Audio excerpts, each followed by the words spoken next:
Patay ang isang estudyante matapos maaksidente ang sinasakyang jeep sa Sibuco, Zamboanga del Norte. 20 iba pang pasahero na karamihan ay estudyante rin, sugatan. Nakaalerto si Krisa Dapita ng GMA Regional TV 1 Mindanao.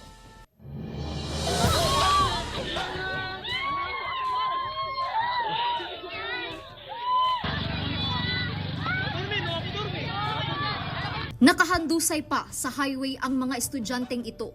Ilang sandali matapos maaksidente ang sinasakyan nilang jeep sa barangay Paniran, Sibuco, Zamboanga del Norte.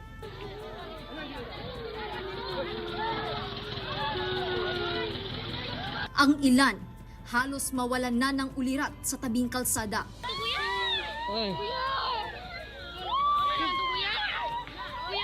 Ang iba, ginamit na ang sariling uniforme para takpan ang nagdurugong binti ng kaklase. Isa sa mga estudyante, pilit nilalapatan ng paunang lunas ng kanyang mga kaeskwela. Diyan, okay na ka dyan. Kalmaan nyo. Kaya nyo.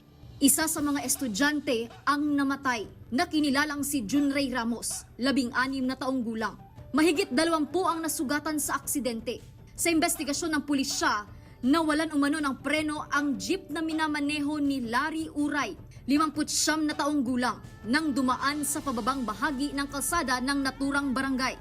Nang mangyari ang aksidente, nasa tuktok daw ng jeep na kasakay si Junray na tumilapon nang tumagilid ang sasakyan. Papahaga siya siguro di overloaded kay ang pasahero gila to is puros estudyante.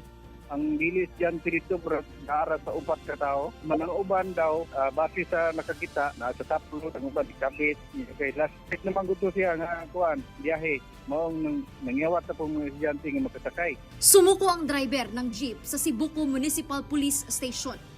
Ayon sa pulisya, hindi na umano kakasuhan ng pamilya ng namatay na biktima ang driver. Pero wala pang pahayag ang iba pang pasahero kung magsasampa ng kaso laban sa driver. Mga out ng maulian na dali pero makaitsila po sila balik. Salamat po sila na nakasabot ra po sila to ang aksidente ra to. Papunta ko to.